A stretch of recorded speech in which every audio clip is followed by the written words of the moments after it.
এই কুকুর পালা এখান থেকে পালা। আমাকে কুকুর বলছো কেন? কুকুর বলো না। তুই কুকুর তো দেখো, কুকুর বলবো না তো কি বলবো? মহারাজ বলবো নাকি? এই কথাটি শুনে কুকুরটিকে খুব খারাপ লাগলো। তাই সে পশুরাজের কাছে গিয়ে বলল, পশুরাজ, আমার নামটা বড় খারাপ ও অসুন্দর, আমার নাম পাল্টে দিন। তুমি তো বড় লোভী, এ নাম তোমার জন্য যথার্থ উপযুক্ত। তাহলে আমাকে পরীক্ষা করে দেখে নিন, ভালো নামের কাজ করতে পারি কিনা। সিংহ কুকুরকে এক টুকরা মাংস দিয়ে বলল, এটি কাল পর্যন্ত তোমার কাছে আমানত রাখো। আগামীকাল তোমার কাছ থেকে এটি ফিরে নেব এবং তোমার সুন্দর দেখে একটি নাম রেখে দেব। কুকুরটি মাংস নিয়ে রাস্তা দিয়ে চলতে লাগলো। অনেকক্ষণ চলার পর সে যখন ক্ষুধা অনুভব করলো, তখন সে মনে মনে ভাবলো, এই মাংসটি খেয়ে নিজের পেটের ক্ষুধা নেভাই। কিন্তু সে খাওয়ার ইচ্ছা থাকলেও খেতে পারলো না, কারণ তার নাম পাল্টাতে হবে। কিছুক্ষণ পরেই তার ধৈর্যের বাঁধ ভেঙে গেল এবং সে মনে মনে বলল, ভালো নাম নিয়েই বা কি হবে, কুকুর নামও তো বেশ ভালো।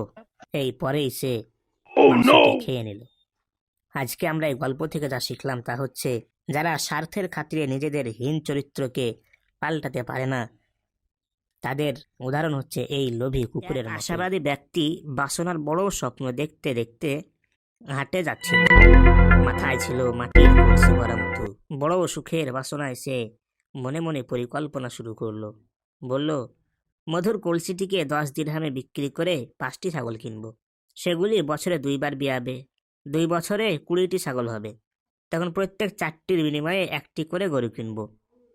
মোট 5টি গরু হবে। সেখান হতে আমার অর্থ বৃদ্ধি পাবে। কিছু জমি কিনে চাষ করব। তারপর সুন্দর একটি ঘর বানাবো। ঘরে দাস দাসী রাখবো। সুন্দরী দেখে একটি বিয়ে করব।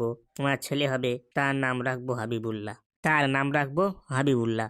তাকে উত্তম আদব শিক্ষা দেব এবং ভালোভাবে বুঝাবো। সে আমার কথা না মানলে লাঠি মেরে শিক্ষা দেব। লোকটির হাতে একটি লাঠি ছিল। কিভাবে ছেলেকে মারবে তা দেখাতে গিয়ে মনের আগে তুলল উপরে। আঘাত লাগলো মাথার উপরে মাটির কলসিতে। ভেঙে গেল কলসি। বয়ে গেল মধু। মনের আশা থেকে গেল মনের গহীন কোণেই।